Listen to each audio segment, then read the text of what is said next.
Hello friends मैं zinitanath मोर आन eighty video आपनालोक सकलोके जनाइछु स्वागतम। आज 21 जून और गोटे भारतवर्ष जुरी पालन करि आछे योगा दिवस।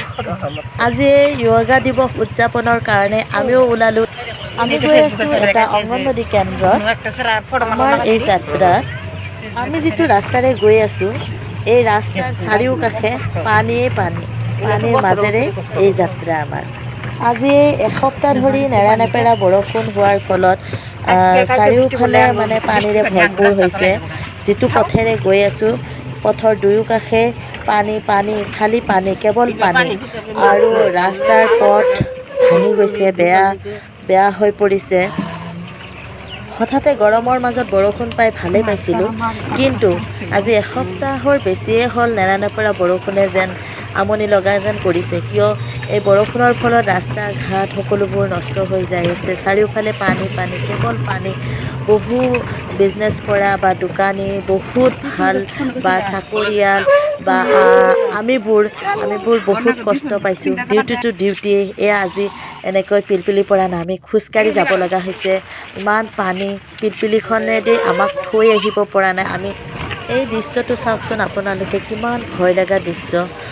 কিমান পানীৰে ভৰি গৈছে আৰু এই ওচৰ নদী কাষৰীয়া মানুহবিলাকৰ কিমান কষ্ট হয়। এয়া বহুতো ঘৰ পানী মানে তলত পৰি আছে। এইখন এখন চাব চেণ্টাৰ চৰকাৰী অনুষ্ঠান, এইখনো পানীৰে ভৰি গৈছে। এনেকৈ নদী কাষৰীয়া অনুষ্ঠান ঘৰ বাৰীবোৰ এনেকৈ প্ৰত্যেক বছৰে নষ্ট হয়। গতিকে এইবোৰ মানুহৰ কিমান কষ্ট হয়, এইটো এটা ভয় লগা দৃশ্যই হয়।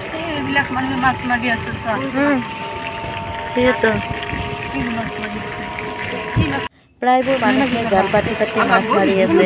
এইবোৰ দৃশ্য চাই আমাৰ ভালো লাগি আছে, কিন্তু আমাৰ এদিনীয়াকৈ ভালে লাগিছে যদিও কিন্তু যিখিনি মানুহ পানী এনেকৈ কষ্ট কৰিব লগা হৈছে তেওঁলোকৰ কাৰণে তেওঁলোকে বহুত কষ্ট পাইছে। এয়া পিলপিলিৰ পৰা নামিলোঁ, এয়া আগলৈ যাই চাওঁ, আগলৈ আৰু পিলপিলি নাযায়। গতিকে এয়া হ'ল আমাৰ খোজকাঢ়ি যাবলগীয়া ৰাস্তা। এই পানী কি বঢ়িয়া না? ভাল লাগে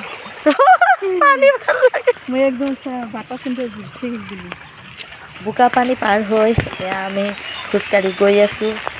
এয়া আমি পামেই চাগে, আহি পালোঁৱেই। এয়া চেণ্টাৰটো পালোঁ।